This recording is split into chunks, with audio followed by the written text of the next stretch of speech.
Gioco orientato su Rubiaz 2.26 con Alessandro Gocciadoro. Intanto parte disposto dall'alia Rampa Bale.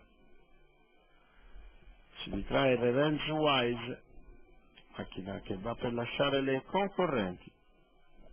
Allo stacco è veloce il numero 3 di Rubiaz, anche il numero 5 di Rissa del Pri.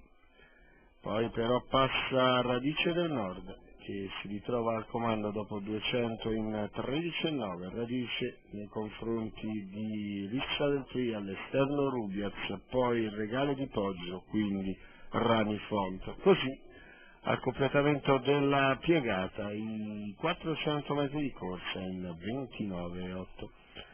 Radice del Nord al comando con Rubiaz al suo esterno, si infila la corda a Rissa e così tiene di fuori Rubiaz. I 600 di gara passano in 44,8, viene al largo a prendersi la schiena di Rubiaz al Regale di Poggio, lasciando così in terza posizione alla corda Rani Font.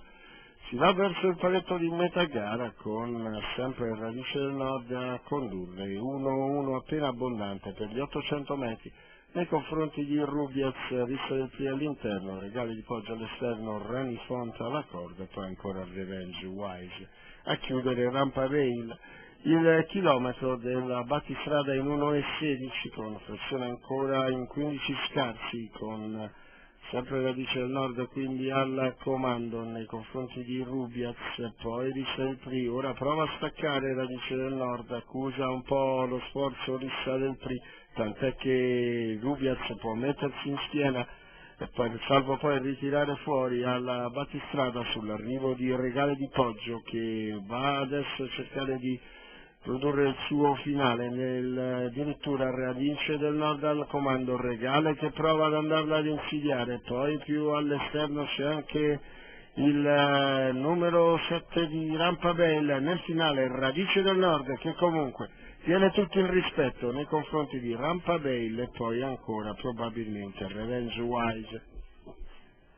2-2 appena abbondante per quel che riguarda Radice del Nord. La vittoria per Enrico Bellei, 2,90 la quota al totalizzatore. Andiamo a rivedere le immagini con l'ingresso in dirittura, con Rubiaz che si adegua alla corda non potendo avere più molto da spendere, prova a venire all'esterno invece il Regale di Poggio, che però sullo spunto rimane un po' lì, mentre a largo di tutti si ingambano Revenge Wise e soprattutto Rampa Bale. Quest'ultima è quella che giunge più vicina a Radice del Nord, che in ogni caso taglia per primo il traguardo. 6-7-4 l'ordine d'arrivo ufficioso di questa seconda da Tour di Valle.